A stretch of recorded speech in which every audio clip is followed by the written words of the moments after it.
Hello, everybody, and welcome to the Thing I Love Most show with myself, Noel Valbon. What a week we have for you in store this week. Big week for Tottenham. And joining me on the show today, I have Mr. Kofi, Big Bad Don, and Kurtz with me along the way. How are we doing, fellas? All good. Yes, good evening. All good. All good. I love that one because when I ask people all collectively, you never really know who's going to say it first. I used to just go around the group and just say it, and I was like, let's do it collectively. But then you still didn't know who to say. It's quite hesitant, and it was quite fun. So we've got a big show lined up for you today. We've obviously got the review of the last game. We didn't have an opposition fan on last week for Fulham, unfortunately, so we don't have their review. But we are able to obviously talk about the game ourselves. We then have previews to the Marseille match back in the Champions League on Wednesday, and then we also have a massive game up at the Etihad on Saturday, and we've got a Man City fan who's going to join us to discuss that game. But first, we need to discuss the win against Fulham, because firstly, we predicted 2-1. Did we all predict 2-1, Kofi? I definitely remember we did. I definitely did, and I'll have to listen back and look at the others for the prediction league. I think we did. We did. So I definitely didn't, by the way. I went 3-1. I predicted a draw. Yeah, so, I think you guys went 3-1. So fair play. I mean, to be fair, looking back at the game, it should have been 3-1 at least. It should have actually been 3-0 because it was one of those. Yeah, it was a really, really good performance. It was one of those performances of old. I think it was one of those ones that we were used to having last season in terms of there was a lot more attacking thrust, and there were shots on target. And there was high press. It was a good game. Lee, you were there. Were you as impressed with the overall performance? Yeah. It was pleasing to see a performance in the first half, we played really, really well. Obviously, not as clinical as we wanted to be. They made it difficult at times. They kind of stacked everybody back behind the ball, but we showed good patience. We showed good imagination. We tried to keep the ball, draw them out, and there were some really, really good performances. And I think having Benny back in the side, you can see the difference. I know he doesn't affect the game in an attacking manner, and he's not there to do that, but he definitely affects the game in a possession manner, and just a cool, calm head, just breaking stuff up, constantly looking for the ball, constantly wanting it. Doesn't matter where it is, where he is. He's given me the ball, and he was good. And Cess was, watching Cess up close this time, he was good, but you can see that he lacks the confidence to really drive into the last third. And it's quite bizarre watching it, because on the other side of the pitch, you got the biggest headless geezer in the league who drives into the final third and then turns around and passes it back or crosses it out of play. So it's really weird, because you almost put your house on Cess delivering a better final ball than him. So that was it was good, because it looked like he was confident and he was up for the game, and he had a couple of chances. Keeper made a good save from him. And then I thought Richie was unreal. Richie was unreal, but I'll let the boys have a chat about that. But he was top drawer. He was all over the place as well. He was quality. He was top drawer, and it's quite funny reading about him, because there's people have said that even though he has this sort of this shithousery on the pitch, and he's obviously all everywhere aggressive, in the dressing room he's not like that. He's quite quiet, and he's quite friendly, and he's really apparently they've all really, really drawn to him, and really he's already become quite an important part of the squad. So Kofi, obviously, in terms of the selection, it was Kulusevski that made way for Richarlison, and then we did think that Sessegnon was going to play. We also thought that Doherty was maybe going to play, but obviously it was Royale who did start. He was involved in the first goal. He did win the ball back, and then obviously it was a great little 1-2 with Richarlison and Holberg. And Holberg as well, I suppose, deserves a mention in terms of the fact it's his second goal of the season. Important goals in important games against West London teams, it would seem. Maybe that's his thing. But I think it's just a sign that maybe he is just addressing the fact that he has got competition now, and maybe he is stepping up to that next level. So, yes, who stood out for you in the performance on Saturday? certainly Richarlison. And my view on him is changing week by week.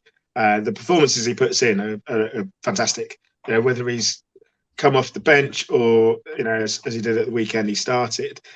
He's getting amongst it. You know, people don't want to play against him. He's spiky. He's going to get in there. You know, he's going to harass people.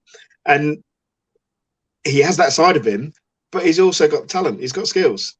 You know, the quick feet to get that 1-2 back to Højbjerg was fantastic.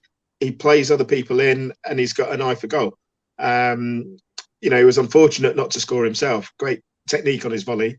Unfortunate not to score. So definitely a standout. Another standout is Højbjerg, who may have a standout season. If he gets 3 goals, that's his best tally for it. It looks like he's on for it, which is something, you know, he gets forward a lot more for Denmark. And I don't know if it's how they play or whether he's supported differently on the pitch. But if he can do that for us and carry out his defensive duties, then that's fantastic. You know, it's good that there's competition. It's, you know, we're going to talk about it this week. We've got some big games coming up. We'll have to be able to rotate, have to be able to have that competition. I've still got to give a shout out to Sonny. Love that guy. And, you know, but for the width of the crossbar, we'd be singing his praises again. And I think Conte keeps playing him because he's Sonny. He's that good that he needs to play. And he'll come good. It was a better performance from him, I think. He seemed a little bit more lively. I think almost boosted confidence-wise from the fact that Conte is still picking him, I think. Don, what impressed you most about the performance on Saturday? And were you really, really pleased after the change from the sort of the lackluster first halves, as Lee has alluded to earlier? Absolutely. I think the excitement came, for me personally, from the first half performance. We went into the game really fast and we come out of the traps as soon as the first whistle. And, you know, it's a testament that Fulham actually were trying to slow the game down or waste time after about 20 minutes of the first half. I'm just going to echo what Kofi said. I think Sonny, for me, was the standout. Well, was my standout player. And not just because he didn't score a goal, but you can see that the guy in the last few games had lost, I don't know, that energy about him wasn't there. And he came into this game with a lot of zeal. You know, he was hustle and bustle from the first whistle. And as Kofi said, if it wasn't for the crossbar, then he would have got that goal. I was really impressed, actually, by what I saw. And, you know, you're confident that you're going to get a goal, possibly in the next game. That's how confident I am. I could put money on him scoring against Marseille. His movement was top drawer, by the way. Yeah. You know, again, some people don't really pick up on that because they tend to follow the ball a lot, or, you know, patterns of play. But you could see Fulham were kind of torn in terms of do they double mark him, you know, or do they go 1-on-1? And if they go 1-on-1, he's gonna have his man on toast. So actually, he attracted a couple of players to him. Kane attracted a couple of players to him, and then Richie just run a riot. So it's I really don't think we appreciate what we've got going on there at the moment, because we've got 2 out of 3 every week where some teams are going to have to probably try and double mark them. And then the third player, they just don't, you know, whether it's Kulu, whether it's Richarlison, they're going to cause them a problem. They're going to cause them a problem. You can't leave them unmarked. And it's interesting, Kofi just mentioned there about Richarlison. Like, I know he gets under people's skin, but actually nobody associates a level of skill with him, which I just find really, really bizarre. He's got a touch on him. He's a skillful player. He can finish. And I find it so bizarre that everybody just overlooks that and goes, oh, he's a pain. He's a pest. He's not that good. But he kept Everton up. You know, let's have it right. He kept Everton up. And the guy can actually play football. So long may it continue. You know, keep overlooking him, and keep overlooking the ginger from Sweden. We're all right with that. You know, you're going to have to do something. we're in a good place attacking wise. We're in a good place. Yeah, I think it was a. Well, I think we're going to do better against back fours. I think in general that's going to be the way it is because of the fact that we do have those front three that are almost quite narrow. You know, with they're not going wide. And I think this was mentioned. I've heard this somewhere, but in talking about the fact that obviously the width does come from the wing backs. So you've got those front three. So if you have got just two centre backs, for example, or a back four, they're going to be occupied basically. So there's either going to be, or if it is a back five or back three, then there's going to be like for like, and so there is going to be more space for those players. And like you said, if they are going to double up on maybe Son, then that's going to mean that Richarlison might be free or Kulu might be free. So it is an interesting way of playing at the moment, and that I think it seems to potentially be causing problems. We shall see on Saturday. Marseille play with the back five, but obviously City play with the back four. So, and we have a good record of them against them. So who knows?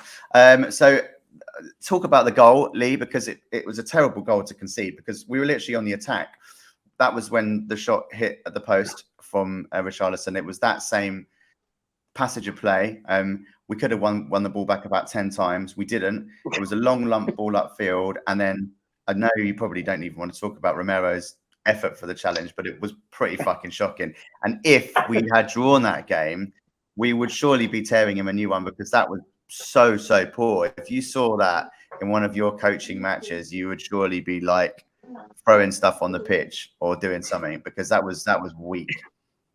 It was weak. It was in fact it was poor all round. It was poor from Romero.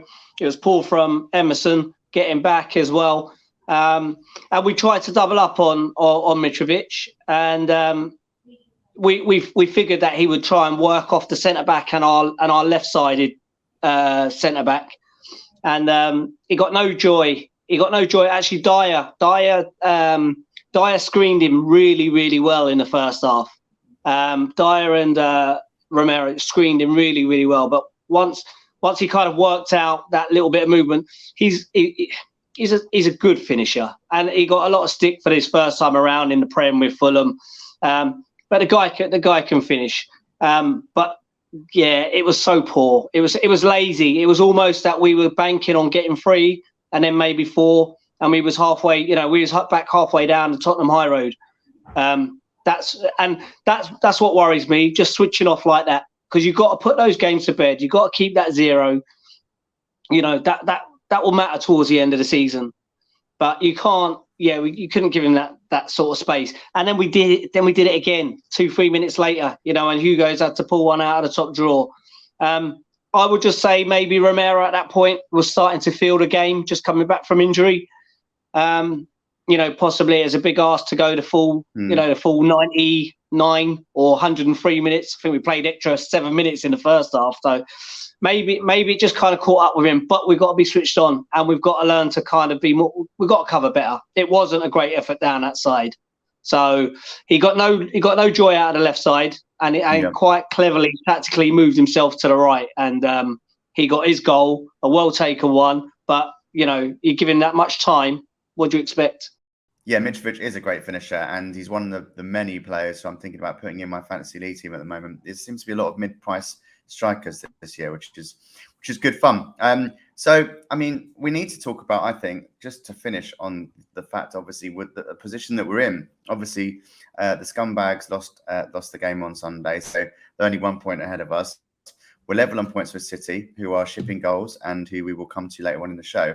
But I think we need to be quite happy with where we are, considering the performances that we've had. I think that's the main thing. And I think teams of old, especially us, and I'm not going to mention the word Spursy because I don't use that term, but we would have lost some of those games for sure.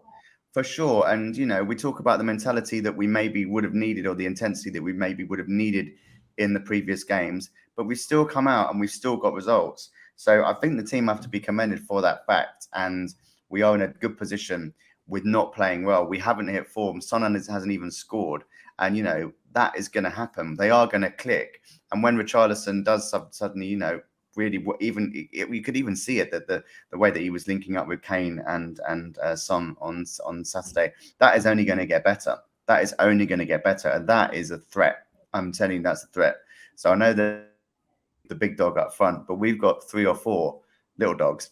So I think it's something that can be mentioned. Don, do you agree? Are you happy with where we are at the moment? Absolutely. You can't complain. Undefeated, and still a lot of energy and better performances to come. I read a stat actually that it was today. I think I was listening to a radio station. We all probably know which one it was. Magic FM. I like it. It could have been, but what the stat was basically that the shortest person in the Spurs team, or you probably wouldn't even guess this, but it's Sessegnon. And I read that as well. 5'11". He's 5'11", so he's not even that short. We're all pretty much the average of the team is around 6 foot. So I think we just got like this powerhouse of a team, and we're not just tall. We're actually quite, we're quite pacey as well with that. I think that, not only are we in a good position, I think that we're at the cusp of clicking. And like you mentioned before, it's only a matter of time before that, that front three starts to click properly. If there's any concerns, possibly the midfield. I think Højbjerg and Bentancur have been absolutely brilliant. My concern is when other midfielders at this point coming into it. I'm not sure where they'll be. Skip obviously hasn't played. We've seen that Basuma is slightly behind that, and Conte's admitted to that. But those two are brilliant, and the rest of the midfielders need to work extremely hard to even be considered to be starting ahead of either of those two. So let's talk about considerations. Let's talk about lineups. Let's talk about the Marseille game, because obviously this is coming up. We're back in the Champions League, which is amazing. Really looking forward to it. We are obviously playing against a team who are doing well. They are, I think they've won the last 4, maybe. They're second in the league. They're level on points with PSG, and they're looking strong. So what sort of game are we expecting, Lee? And are you afraid? Should we be confident? And do you think there's going to be many changes to the team that played against Fulham? Should we be afraid? No. They're second in what we consider is a weaker league, but by some stretch of the imagination. They're second, but they're not prolific scorers either. I think they've got like 13 in their 6 or 7 games. So hitting 1 or 2 against kind of some bang average teams, I wouldn't fear them too much. In terms of how we approach it, I think we approach it. We'll sit back a little bit, and we'll try and hit them on the counter. And I think you'll probably see Conte's probably favourite starting 11. And I guess Davis may come back into that for Longley. And I'd imagine, I think he's got a decision to make with Kulu over Richarlison now, because I think he was that good. So I don't envision many changes at all. I think the midfield stays the same, and I generally think he may only bring Davies back over Longley just because he's only come back. That was his first start, so he'll want to freshen it up a little bit. The wing backs, I think maybe we'll see Perisic actually, which is why Cesc played the full 90. Yeah. And yeah, I mean, I was hoping we'd see Doherty. Maybe not seeing Doherty is a good thing. Maybe we'll see him on Tuesday, and I'll not be so nervous with the right side of the pitch. Yeah, I kind of agree with you there. I think they haven't really got any danger. We've got really nothing to worry about. Their keeper, I think, is Pau Lopez, who is. Did he not come to us on loan? Yeah. So he's their keeper. Kolasinac, who was at Arsenal, is also in their team. And if Doherty plays, he's going to get a lot of joy from him, because we all know how poor he was playing for the Gooners. You think Doherty's going to play? I'd hope so. I really think that it's time to kind of look for a more attacking, better delivery of player. I don't. What I don't want is, I'll tell you what I don't want. I don't want Doherty coming in cold to a Premier League game. I'd like to see him start against Marseille. I think it's a good outing for a player like him to get himself, get it going, get that rust off, and then see where we are. It's okay really for Royal to be playing Premier League games. I would start him against City. I know that he is getting better, and I would consider playing Doherty against Marseille. I'm just looking at Lee when you said that. It just makes me laugh. Well, I know he's got his backup, but we can't deny that he is. No. He is improving. I agree. I agree. Last season, I agree. We beat City last season away, which was fantastic. But one of the issues we had was they kept going down our right-hand side because they knew that if they attacked Royal, they'd have chances. So Cancelo was having a fantastic game. And also, I don't know whether this was just me and the way I was watching the game, but it looked like we weren't passing to him. Sometimes he was in loads of space, and our players are looking, can I play it left instead of playing it right? As I say, that might just have been me prejudging it. That wasn't just you. There's there's definitely times when Kane and Kulu have both had the ball, looked right and gone, no, let me go the other way. 100%. 100%. I don't care what level of football it is. Sometimes they choose not to go that way. Fact. A question for you, Lee. Do you play full strength against Marseille and then just think, right, whatever's left, what have I got left for the City game? Or do you think Conte will have one eye on the City game? I mean, this is, I suppose, ultimately one of the bigger. Is that the bigger game for us at the weekend? Yeah, I think you ask Conte, he says biggest game is the weekend, right? Because I think he suggests that we need to be in the top 4 every season. That's where we need to be. That's where we need to, that's our bread and butter. And that's how we attract the better players and the bigger players and then close that said gap that he continually talks about. However, I think when you look at that group as well that we're in, we can absolutely do both at this point. You say, we can approach that game on Wednesday, and at least for 60 minutes, some of those boys can go. We can go full strength. I have no qualms with that. I've got no qualms with Doherty starting either. And if that means Romero plays fully rested on at the weekend, so be it. He has got, he has got better. I know he's but he has got better, and we've got to roll. We've got to roll with it. We've got to roll with it. So, yeah. One question I have is, why do we think Doherty's going to start if he hasn't played a game all season? Why is he going to throw him in on a? I just feel like at some point you've got to rotate your wing backs. You were playing before. You're playing. I think he's doing it on the other side. With Perisic getting game time and Sessegnon getting game time. But he introduced Perisic as a sub very early on, and he hasn't played Doherty once. But he hasn't played more there. Has been injured. I wonder what's happening at right wing back at all. Because I can't imagine that Emerson Royal is better than Doherty and Spence. I don't get why he plays every game and the others don't even get looking. You tell him, Ozzy. I don't think he's been 100% fit, has he? And to be fair to Doherty, I don't think he's been 100% fit. Yeah, COVID. Sure, I get that, but still, you would expect some form of introduction in the past few games. He was stripped. He was stripped to come on Saturday as well. I don't know why that didn't happen. So he was due to get a few minutes near the end on Saturday, and that didn't materialise. So I can't see what there's no harm in him starting, even if he got 45. On Wednesday night, it would be. I think it's a great shout. I think he's a better player, but also you don't really want to change a winning team. That's just the classic, mantra. And I know, obviously, we drew and then we made 5 changes, and then we did get the win. So I don't know. He seems to be quite settled with this squad, but I think Longley will probably be the change. I think you're right on that front.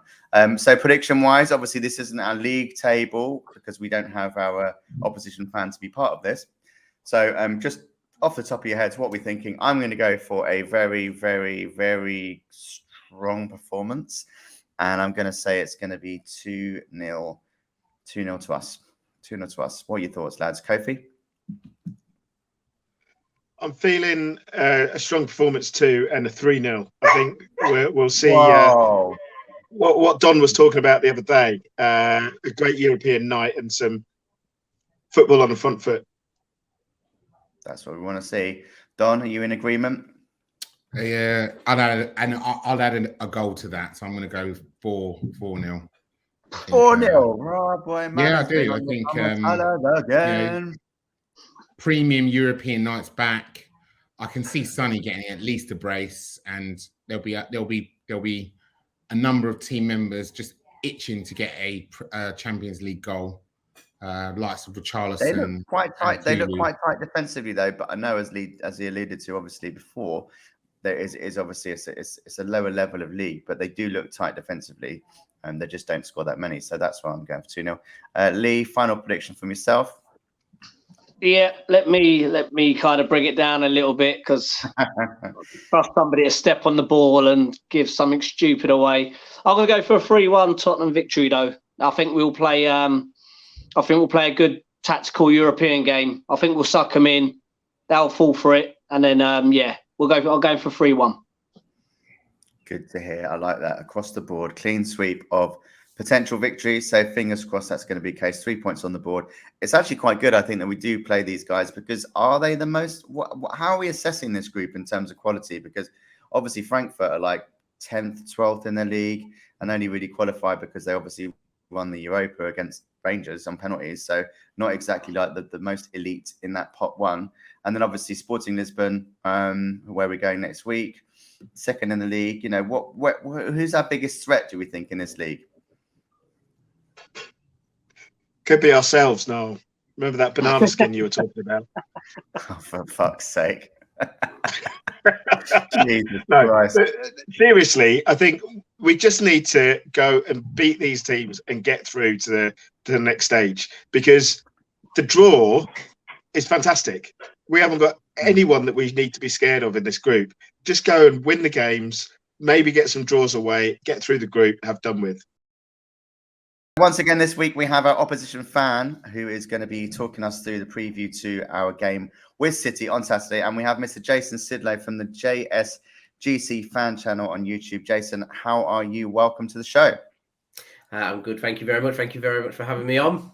Pleasure, my friend. Pleasure. So, I mean, this is a very difficult one, because obviously normally when we have these discussions about how your team's doing, so far this season, it's not been that exciting. I mean, we had a Chelsea fan who was like sort of a little bit cagey about how things are going. But what's your sort of general take on things? Obviously, you've got one of the best strikers in the world at the moment, it seems. He's just scoring goals for fun, the Nordic god. What are your thoughts on the season so far? Because to be fair, there's been a few cagey performances, and then there's been obviously a couple of draws where you wouldn't have necessarily thought so. Obviously, Newcastle and Villa, and you seem to be conceding a few goals. So what's your thoughts? Where are you at the moment as a team, do you think? I think since we've had Pep take over, we've been striving for perfection. And I think we've almost become spoilt as a City fan base to Pep Guardiola's perfection. So I think mentally all the fans expect to win games. Obviously, that's not going to happen. So a good example is that Villa game where we completely dominated the game. We were the better team. We scored first. We've done everything that we needed to other than kill that game off. And I think as expectations go, once we've got ourselves into that position, we then just expect to win that game, and that didn't happen. So it's a little bit of a reality check for everybody to realize that actually we're not a perfect team. We are there to be got at. You can score past us. We can be beat, although it hasn't happened so far this season. I'm pretty happy with the start that we've made to the Premier League season. We're unbeaten. We're sitting in second place. We're obviously within a good result away from first place. And in an ideal world, we'd like to be sitting on top of the Premier League table as early as possible. We're a very good team that once we start to lead at the top of the Premier League, where we're a very difficult team to be able to play catch up to, and we're very good at fending teams off. But we're not quite there yet, and I think it just keeps us on our toes ever so slightly. We picked up a couple of disappointing results. Newcastle, we we were there to be got at. We could have lost that game. We could have won that game. Overall, a 3-3, I thought, was a fair result in the end. We seem to have found our scoring boots, which is good, but we do concede goals as well. And we always concede goals because we play such a high line. We haven't got a perfect defence. And if you want to have a go at us and you're going to be clinical in front of goal, then we can be beaten. It's just all about having that self-confidence, which I think a lot of teams they see Manchester City come in and they shy away. And once we turn up and if we grab that first goal, a lot of teams then think to themselves, we don't know how to get back into this game, and they kind of just back off. And I think that's the worst thing that any team could do. And I think more teams now are starting to realise that they don't need to do that. They can have a go at us, and I think it makes it more entertaining and more exciting for us. And I think Pep Guardiola himself enjoys the challenge of the Premier League because it's always adapting, it's always changing. I mean, I didn't think you were that bad defensively last year. I thought you kept quite a lot of clean sheets. Obviously, this year it does seem to be a little bit different. 2 at home to Palace, obviously conceding away at Villa, and then 3 at Newcastle. What is your sort of chosen back four? Because obviously, is it Laporte's been injured? Maybe Diaz maybe had an injury as well. I know Walker played on Saturday or Sunday, whenever it was. So what's the back four at the moment? What's the situation with that? Well, we've got some injuries at the moment, so we're looking pretty weak. So firstly, I'll address what you just said there about us last season defensively. As a whole, we were very good. I'll go back to my point of we strive for perfection at Manchester City under Pep Guardiola, and a perfect result for us is a clean sheet. And so any games that we do concede in, therefore, isn't classed as perfection at Manchester City. And there's been numerous moments in them important games. Real Madrid, I look to, conceded far too many goals. Scoring wasn't a problem. Conceding was the bigger problem that we had. And when teams want to have a go at us and they want to score goals, they can. It's just, I don't think as many teams have that quality in the Premier League to do that. But I think more and more now, I think teams are finding that confidence that they realise that if we can get the ball, have a run at the City team and be clinical, because that's the most important thing for City. Teams don't really create that many chances against us. You're talking 3 or 4. I'd be pretty surprised if Spurs at the weekend managed to muster up anything more than 3 or 4 chances against us. But if you put them opportunities away with the quality that we know that you've got, then you're more than capable of coming away with a result, as we've found out in the past. In terms of our defence at the moment, John Stones hasn't been included in our match squad against Sevilla, and people have been saying there's been issues over his coronavirus status, about him traveling with the squad, which is what I'm hoping is the case, and it's not an injury for him, because if not, we're looking at Ruben Diaz being our centre-back alongside recently returned back from injury Nathan Ake. Kyle Walker's got an injury, so we're probably looking at João Cancelo at right back. So left back, we'll more than likely be looking at Sergio Gomez, our new signing that we brought in from Anderlecht in the summer for £11 million. Okay, cool. And then what are your thoughts on Tottenham at the moment? Because obviously last season and for the last few seasons, to be fair, we've been a bit of a bogey team for you, surprisingly so, considering that you are one of the best teams in the land. But we seem to have done quite well against you. And I don't know. I mean, we're obviously going to discuss this now, but is it? I suppose it is maybe to do with the fact that you do play a high line, similar to Liverpool, in terms of if you do just literally push your fullbacks forward and you leave 2 centre backs, and we've got 2 or 3 forwards who have pace. That's dangerous. That's almost suicidal to an extent, because that's gonna hurt you eventually. And like you said, if you do concede more than 3 or 4 chances, we do have the players that are going to obviously take those chances. So, what do you think's been the secret to the Tottenham success over the past few years against City? I just think it's overall Tottenham's quality that they've got. You've clearly got a very good team. You've got a lot of quality, particularly in your attacking areas. Heung-min Son loves scoring against City. He's not had the best of starts, I've been reading, with him not scoring. He's not scored any goals, I was under the impression of. No. I can guarantee that he'll probably score at the weekend against us. I think it just comes back down to being mentally strong and being confident. I think Heung-min Son feels like he's got a good thing playing against Manchester City. He knows that City's high line is going to be exposed. He knows he's going to get the space. He knows that he's going to have the ball, and that's where he's thriving, and that's where he's going to be able to get his opportunities. As long as he puts his opportunities away, then for you guys, I'd be sitting there thinking you might be pretty confident going into this game. Harry Kane, quality player as well, will cause problems. We've had a couple of issues with physical players causing our defence some problems. So I imagine Harry Kane will be looking to try and drop deep. I remember from last season, Kane was exceptionally good at dropping deep, picking them balls up from deep, and then just pinging them over our high line, and your attack just runs onto them and puts your chances away. So I reckon you're just going to go back with that tactic. I rate Conte as a manager as well. I think he's a very tactically adapted manager who knows just how to play football. He knows what works, what doesn't. And I think when it comes to shoring up Tottenham's midfield to stop our midfield and having players like Kane drop deep, that's where the problems are going to lie. So it's all about how well I feel City are going to press, and considering our midfield isn't known for its tackling, it's probably not going to go too well. So we might be hoping you have a bit of an off day. But I think the most important thing for that game is whoever scores first, I think, wins that game. Possibly. Go on. James, could I just ask, do you think with the introduction of Haaland, do you think you've changed your style of play a little bit more? Because obviously Haaland likes to be direct. He likes to run onto passes, whereas you're quite used to having Aguero in the box and two wide men really operating wide. I see Mahrez doesn't figure as much recently. Is that to do with the inclusion of Haaland? Have you changed your style of play?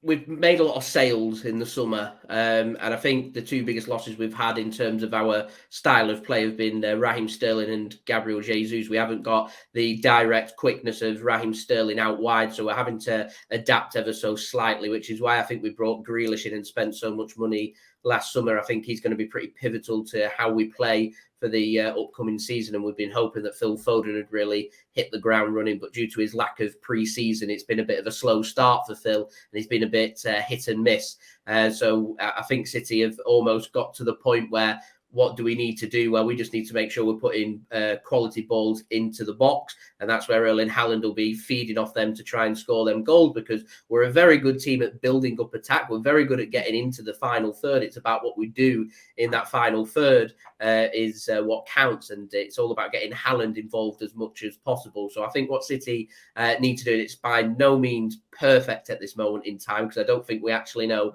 what our strongest attack is right now. We've just been experimenting, so we could see Ilkay Gundogan playing almost as the second striker, sitting on the shoulder of Erling Haaland. We could see Julian Alvarez, who we brought in from Argentina. He's put in a couple of very good, impressive performances. He could be playing as almost as a second striker. He's Aguero-esque, and I think we just kind of gone down the route of giving the freedom for Erling Haaland to do what he does best, which is score goals. I think when we went to the Community Shield, we were so hoping for the build-up play and Haaland to get involved there. I think we've just taken his aspect away from Manchester City, and what he brings to our team is goals. He's guaranteed to score goals as long as you give him the ball in the right area. And I think as the games have gone on, we've realised that, and now we're starting to adapt our play around it. Even Kevin De Bruyne and Bernardo Silva have started just to alter their positions ever so slightly. So we've started to use Bernardo more as a right winger rather than a central midfielder like we was last season. And De Bruyne is starting to drift more into an offensive position rather than sitting in deep, which is what we were seeing a lot of last season as well. That's good to know. That's good to know. Don, what sort of game are you expecting? Are you thinking that City are going to come out as full attacking and high press, so that maybe potentially leave gaps in behind their defence? Because obviously that's where we have benefited before. And as Jason alluded to there, last season, obviously at the Etihad when Harry Kane performed, I mean, that was one of the best performances as a striker I've seen in a long time in terms of how he controlled that game and just everything he was involved in. Even though there was so much pressure on him, it was just absolutely class and really did run the game. Are we expecting more of the same, or obviously we have a slightly different team this time? What are your thoughts on how's the game going to go? It's really weird because I think, if we go back to last season, we know at the start of the season, we haven't talked about this, but obviously there was a bid from City for Kane. That came on, and we didn't really get that much out of Kane. And I think that the Etihad fixture actually was at that point was where I think City had stopped their interest, and it was not public knowledge, but you could see that Kane's performances started to get a lot better. And by that time, I think that, wasn't like a, well, screw you, City. This is what I can do. It was just like, I think he was settled there, and he realised that he was at Tottenham to stay, and he fully committed. I don't think I'm actually really, if there's a team that I fear, it is Manchester City. I think they've got a lot to give. Haaland is a different beast.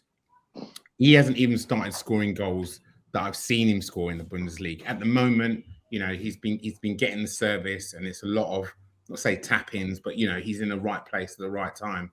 Whereas in the Bundesliga, I've seen him almost like fashion goals himself. Start them, end them, and it'll be interesting to see that it's not a duel as such, but to see probably the best two strikers in world football playing. It'll be interesting. They're the team to beat, aren't they? So I'm not going to say we're going to beat them, but we got 4 points from them, and I think we will raise our game for them. We got 6 points from them last year. 6. Sorry, yes. It was a double. Lee, are you thinking that they are going to try the press again? And are you worried about the Nordic King, the crazy strike that they have? Going up against Dyer, surely that is just a mismatch. I mean, obviously, if he's on Romero's side, and it could be quite fun, to be fair. Still a worry. Well, and if he's on David's side, I mean, he's got some strides, he's got some pace, and we don't really have that in defence. This is a concern for me, massive concern. Well, yeah, I think as even Don's just said there, you look at the fixture list, and it's a couple of games you just kind of look at and you go, take a point. A point would be a great result. That's your point game, because actually, in theory, you kind of expect not to get nothing. So you go, right, okay, I want to stay true to my team. We're not going to lose, so we're going to have a point, and that'll be their game. But it takes nothing away from the fact that when they turn up, they turn up. And I know we've had a couple of good results against them, but then they go away and play the teams across Europe and play teams in the league, and they're absolutely taking them to school. Now, if you can't be scared of Haaland, I don't know. Then you're not scared of nothing, as far as I'm concerned, because the way he chucked that Crystal Palace defence around with the utmost disrespect of another fellow professional of 6'2" plus and 15 stone, and he just dismantled the geezer in his stride. I'm terrified. I don't want to see Emerson Royale anywhere near the fella. I don't want to see it. That's also another scary fact, to be fair. I'm going to start with you. with predictions then, and you can talk about how you think the game's going to go. But then also at the end of it, I want a prediction from you score-wise. So, Joe, I'll give you the score straight out. I'm going to go for 2-2. Okay. And the reason I'm going to go for 2-2 is I think City are conceding goals at the moment. I think the defence is a little bit on a frail side. So I think, there's no, and Jason may kind of agree or disagree, there's not a kind of set back four there. There's not a set defensive line. And I think when you come up against the 3 boys or 4 boys that we've got up top, we should be able to muster a couple of chances that I expect us to take. So that's why I fancy to score. But I also just watching Haaland in recent weeks, and I think the one point in our team that we're still trying to improve and strengthen is our defensive line. So it will be interesting to see how he goes. Now, the way we match it up will be the most interesting thing out of the lot, because I would be sitting back. I would be sitting back quite deep, and I'd have Højbjerg and Bentancur just sat in front. So there's not much space for him to run in behind, which we may do and see if City want to come onto us and then try and hit them on the break. But actually, City may have learnt their lessons from last year and got hit on the break and realised that actually it's not in their best interest to push up so high. So it could be a real game of wits and just kind of a couple of moments of magic from each team. So I'm going to go for a real tactical match, but enjoyable, and I'm going to go for 2-2.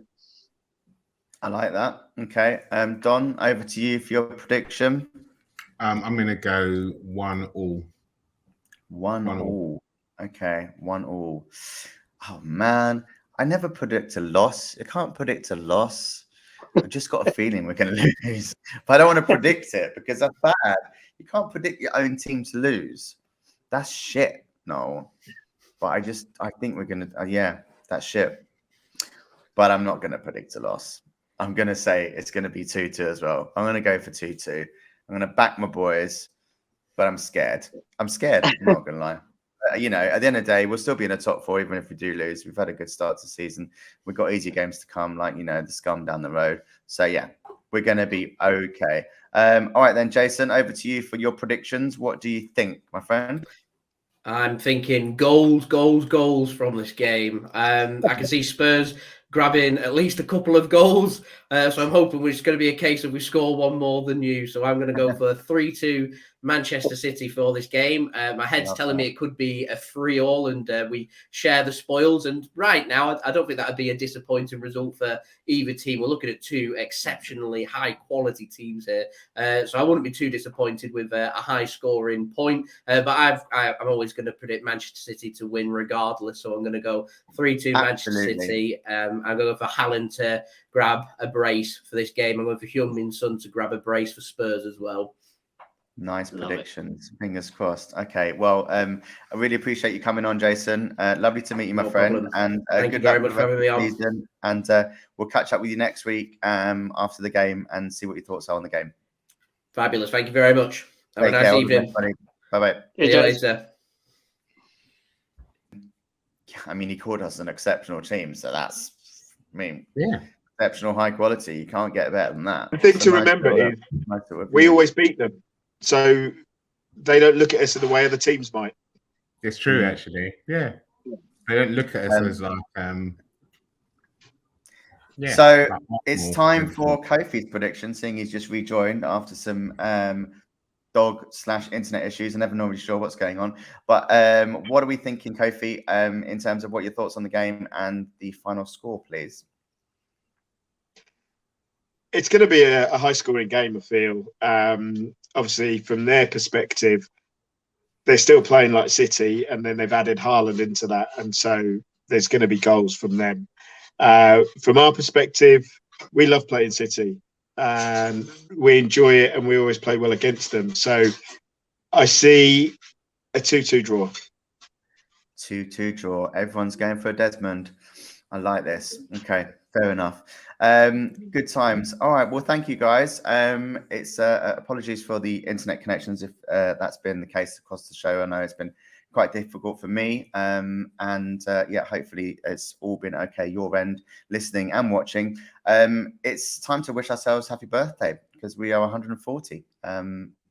Not the thing I love most show. We're only about 4, maybe even 2.5 if you consider the time that we didn't have away. But the football club, Tottenham Hotspur, are 140 years old today. So happy birthday, Spurs. And big week ahead. So enjoy the games, everybody. Enjoy watching them, enjoy going to them. And fingers crossed we get a mighty 6 points. But I'd take 4. But yeah, enjoy the Champions League music when it comes on again. It's been sorely missed and it's going to be a special moment indeed. So enjoy Marseille and enjoy the Etihad on Saturday. And fingers crossed we get some good results. And once again, as always, guys, come on you Spurs.